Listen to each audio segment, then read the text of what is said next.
Welcome back to Nasdaq Trade Talks. I'm your host, Jill Malandrino, Global Markets Reporter at Nasdaq.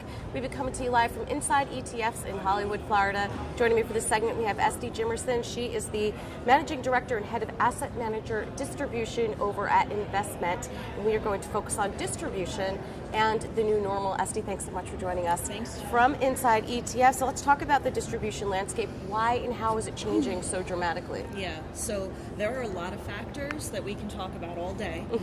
But if I had to boil it down to one, I'd just say overall margin compression. And like I said, there are a lot of reasons, and sometimes we get into kind of chicken and the egg, but shift from active to passive is certainly one of those driving margin compression.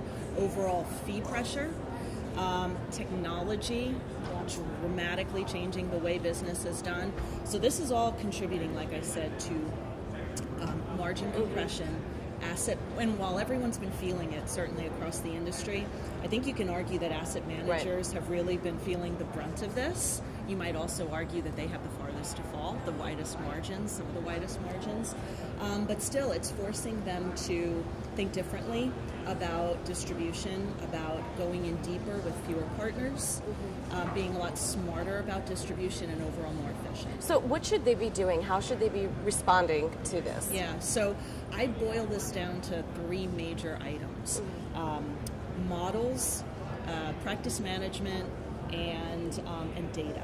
So I tell asset managers that distribute through our platform, if you are not creating your own models or part of someone else's model, you really need to rethink your distribution strategy.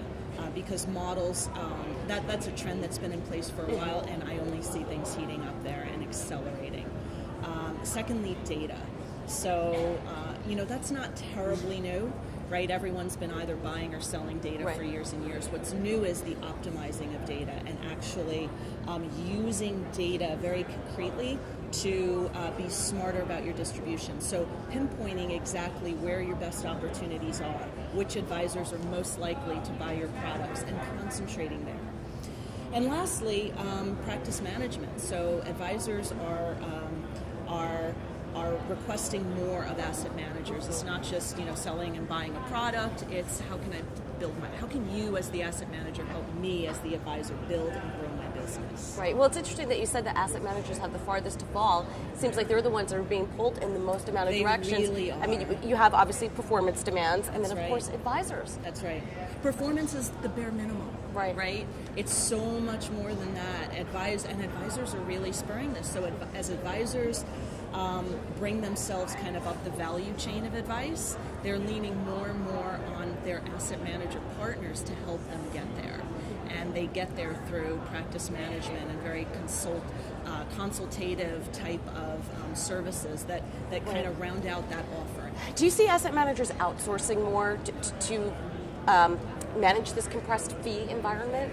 In some ways, so certainly the smaller ones do. The larger ones, it's all about scale, right? Right. So it's that middle set of asset managers that I think are going to have the hardest time kind of adjusting, and that's why we've, quite frankly, seen so much M&A activity. Right. And that's not going to go away anytime soon. Darwinism certainly exists on Wall Street for sure, of all industries. Esty, thank you so much for joining us from Inside ETFs, and thank you for joining me throughout the day. I'm Jill Malandrino, Global Markets Reporter at Nasdaq.